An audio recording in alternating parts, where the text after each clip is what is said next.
Bienvenue sur Africa 24 dans cette nouvelle édition du 12-15. Voici les titres de l'actualité. Le retrait du Mali, du Burkina Faso et du Niger de la CEDEAO est irréversible. Tels sont les propos tenus par le ministre malien des Affaires étrangères, Abdoulaye Diop, au lendemain de la tenue du premier sommet de l'Alliance des États du Sahel. Alors, entre coopération et médiation, quelle marge de manœuvre est encore possible? Élément de réponse dans cette édition. Le Zimbabwe poursuit ses efforts en matière d'inclusion financière. Une nouvelle directive a été adoptée pour inciter au dépôt bancaire. Les frais de maintenance ou de service seront désormais supprimés sur les comptes bancaires détenant moins de $100, annonce faite par la Banque de réserve du Zimbabwe. Et permettre une large diffusion de la culture, de l'humour en Afrique, c'est la mission que s'est donnée le Canal Comedy Club. Une émission de stand-up qui a récemment posé ses valises à Kinshasa avec l'ambition de placer les nouveaux talents sous les projecteurs. Mais tout d'abord, la Guinée-Bissau renforce sa relation bilatérale avec la Chine. Le président bissau-guinéen Umaro Sissoco Embaló, en visite à Pékin, a rencontré le 9 juillet son homologue chinois Xi Jinping. Les deux dirigeants ont décidé d'élever leur relation au rang de partenariat stratégique. Les deux pays ambitionneraient ainsi d'améliorer leurs échanges amicaux à tous les niveaux. Ceci concerne notamment l'amélioration du partage d'expériences sur la gouvernance ou encore l'élargissement de la coopération dans des domaines tels que l'agriculture, l'exploitation minière et même l'économie bleue. Notons que la visite d'État en Chine du président Umaro Sissoco Embaló sur invitation du président Xi Jinping se poursuivra jusqu'au 13 juillet. Le décor a été planté dès le lendemain du premier sommet de l'Alliance des États du Sahel qui s'est tenu à Niamey le 6 juillet. Le départ du Mali, du Burkina Faso et du Niger de la communauté économique des États de l'Afrique de l'Ouest, CEDEAO, est irréversible. Ce sont les propos du chef de la diplomatie du Mali, Abdoulaye Diop. Cependant, une coopération entre l'AES et la CEDEAO reste possible. Alors, quelle marge de manœuvre pour des tentatives de médiation? Élément de réponse avec Cheikh Omar Kamara. Au Mali, le ministre malien des Affaires étrangères, Abdoulaye Diop, a fait une déclaration lundi 8 juillet 2024 à la télévision nationale selon laquelle le départ des trois pays de l'Alliance des États du Sahel, à savoir le Niger, du Burkina Faso et le Mali de la communauté économique des États de l'Afrique de l'Ouest, CEDEAO, était désormais actée de manière irréversible. Cette annonce intervient au lendemain du sommet de la CEDEAO qui a nommé les présidents sénégalais et togolais comme médiateurs dans les prochaines discussions avec les trois États. Nous ne pensons pas que l'AES soit en opposition à qui que ce soit, mais nous travaillons plutôt pour réaliser des choses pour nos populations. Naturellement, par rapport à la CEDEAO, nos chefs d'État ont été très clairs. À Niamey, vous les avez entendus en indiquant que le retrait des trois pays de la CEDEAO est irrévocable et a été fait sans délai. Et à partir de cet instant, nous devons cesser de regarder dans le rétroviseur. Nous voulons vraiment travailler plutôt à matérialiser cette volonté-là. Face aux rumeurs d'imposition de visas aux ressortissants de l'Alliance des États du Sahel, AES, dans l'espace de la communauté économique des États de l'Afrique de l'Ouest, CEDEAO, le ministre Diop a apporté des précisions rassurantes. Ce qui concerne l'AES, nous sommes dans une autre dimension, nous sommes dans une autre dynamique qui est celle de la fraternité, de la solidarité et de l'amitié entre les peuples. Et dans ce contexte, toutes les populations africaines sont les bienvenues dans notre pays. Et je voudrais, au nom des plus hautes autorités du Mali, rassurer nos compatriotes que tout est mis en œuvre par les plus hautes autorités pour pouvoir protéger et appuyer apporter toute l'attention nécessaire à nos ressortissants qui vivent dans les autres espaces autour de nous. Les présidents burkinabé Ibrahim Traoré, malien Assimi Goïta et nigérien Abdourahmane Tiani ont acté le 6 juillet 2024 la création de la Confédération des États du Sahel. Une décision prise à l'issue du premier sommet de l'Alliance des États du Sahel, AES, qui regroupe le Burkina Faso, le Mali et le Niger, tenu dans la capitale nigérienne, Niamey. C'est un pas de plus vers l'inclusion financière. La Banque de réserve du Zimbabwe a décidé d'interdire à toute banque d'imposer des frais de maintenance ou de service aux comptes bancaires détenant moins de $100. Une politique qui devrait protéger les populations les plus vulnérables et favoriser la bancarisation. Plus de détails avec Samantha Saberou-Sabubanga. Pour éviter que des frais de maintenance soient facturés sur des comptes à faible coût, la Banque de réserve du Zimbabwe a ordonné le 8 juillet 2024 à toutes les banques de cesser d'appliquer des frais mensuels sur les comptes avec un solde minimum de $100. Conscient des appels du public bancaire pour des frais bancaires abordables et raisonnables, la banque ordonne avec effet immédiat à toutes les institutions bancaires d'inclure des clauses d'exemption sur les frais mensuels de maintenance ou de service pour les comptes de dépôt FCA et ZIG qui maintiennent un solde quotidien minimum consécutif de $100. Ces développements surviennent à un moment où de nombreux citoyens utilisent désormais leurs comptes bancaires uniquement à des fins de transaction, beaucoup choisissant de retirer leurs fonds dès qu'ils reçoivent des paiements comme stratégie pour éviter les frais bancaires. Ce changement de politique de frais bénéficie à une grande partie de la population, en particulier à ceux qui ont du mal à maintenir un solde budgétaire élevé. Je pense que pour des raisons d'attractivité, cette mesure est d'une importance capitale. Ça permet aux gens d'avoir les premières habitudes avec les services financiers et pouvoir regarder de telle manière on peut grandir au contact des services financiers et pas s'appauvrir au contact des services financiers. Les banques peuvent prendre des retenues sur des gens qui ont les moyens de pouvoir les payer et il est important de ne pas exclure une partie de la population. Je pense que le gouvernement du Zimbabwe, par la Banque centrale du Zimbabwe, a posé un acte formidable et il leur faut du courage pour aller jusqu'au bout. Selon les experts, cette initiative ne permettra pas de remédier aux frais de retrait élevés appliqués aux transactions. L'introduction de la nouvelle monnaie ZING, adossée à l'or, est considérée comme une mesure stratégique visant à stabiliser l'économie du pays et à restaurer la confiance dans sa monnaie. L'éducation et le genre en Afrique étaient au cœur de la première conférence panafricaine de l'Union africaine sur l'éducation des filles et des femmes qui s'est tenue du 2 au 5 juillet à Addis Abeba en Éthiopie.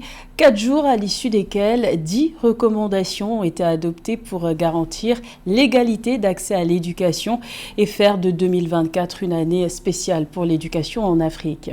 Plus de détails avec Sarah Yemele. La première conférence panafricaine de l'Union africaine sur l'éducation des filles et des femmes s'est achevée à Addis Abeba en Éthiopie le 5 juillet 2024. À l'issue de la conférence, la Commission de l'Union africaine a adopté 10 recommandations appelant les acteurs de l'éducation et les bailleurs de fonds à s'engager davantage pour améliorer le financement et l'accès à l'éducation des filles et des femmes. Toutefois, ces déclarations ont également pris en compte l'éducation des garçons et des hommes afin de réduire les disparités entre les sexes dans le domaine de l'éducation. AUCFA has convened virtually all key stakeholders working at the intersections of L'UA-CFA a réuni à cette conférence pratiquement toutes les parties prenantes clés travaillant aux intersections de l'égalité des sexes, de l'éducation et de la protection sociale. Ce fut l'occasion de rassembler des voix et des compétences diverses pour réfléchir aux moyens de saisir les opportunités et de relever les défis urgents dans ce domaine essentiel. Cette déclaration, ainsi que la campagne Educate-Ha, reflète une reconnaissance croissante de l'importance d'augmenter les investissements dans l'accès des filles et des femmes à l'éducation et au développement des compétences à travers l'Afrique. And skills development across Africa.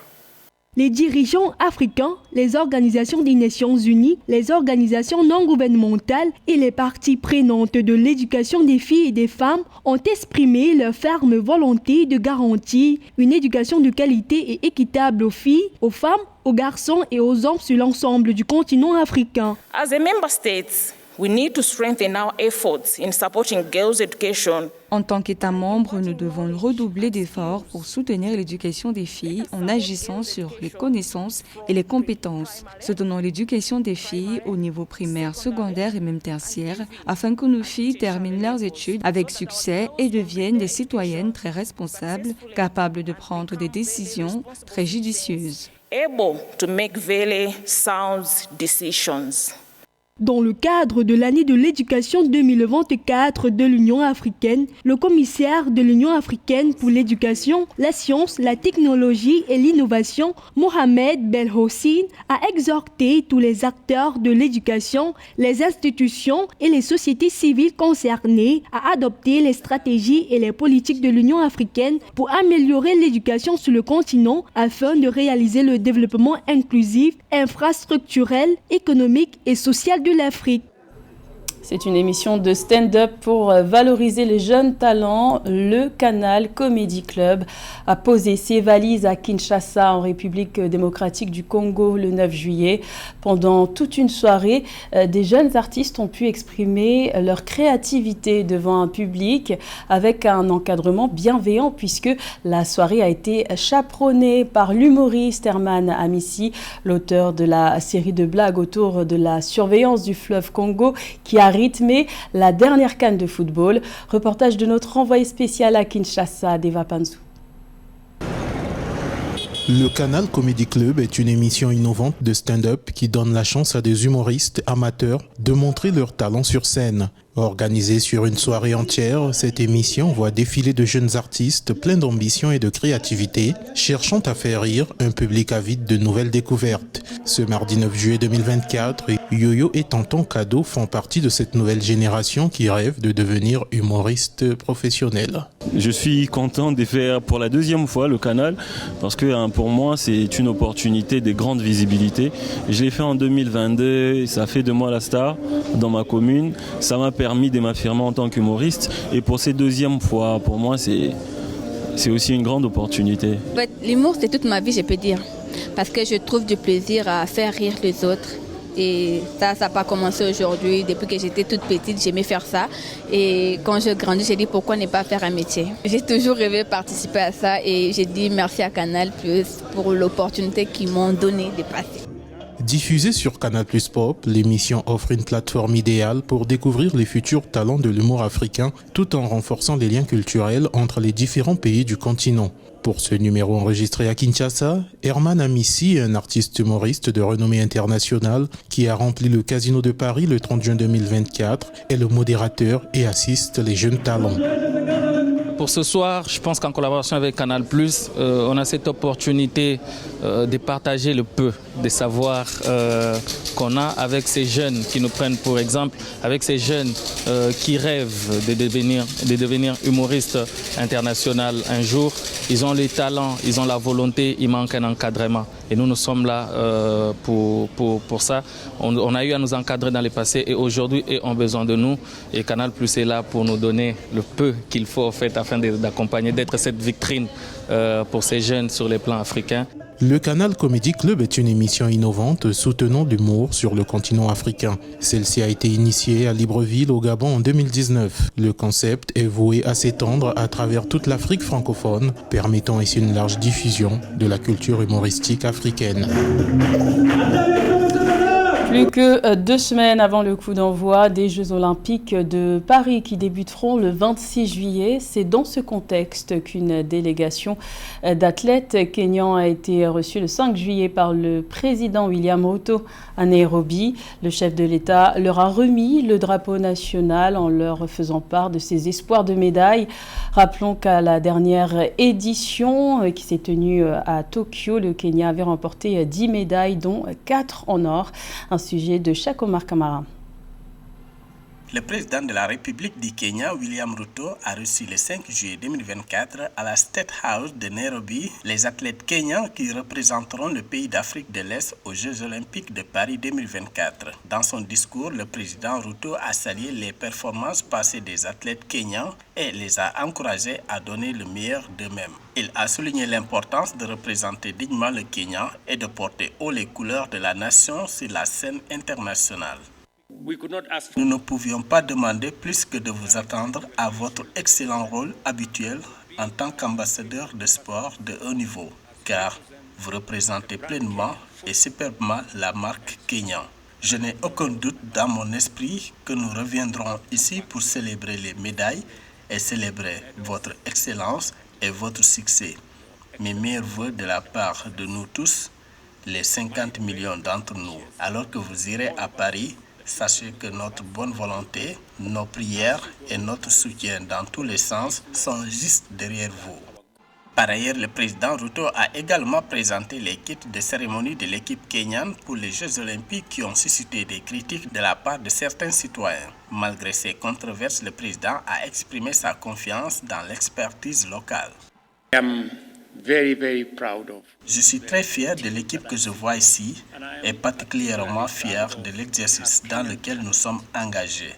Nous avons des talents kenyans capables de créer une tenue véritablement made in Kenya, conçue par des Kenyans, produite par des Kenyans et adaptée par des Kenyans. Je suis très fier que nous fassions cela.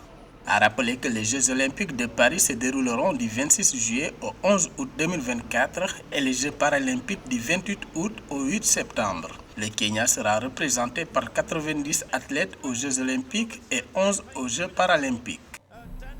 C'était le journal de la rédaction. Merci de l'avoir suivi. L'information continue sur Africa 24.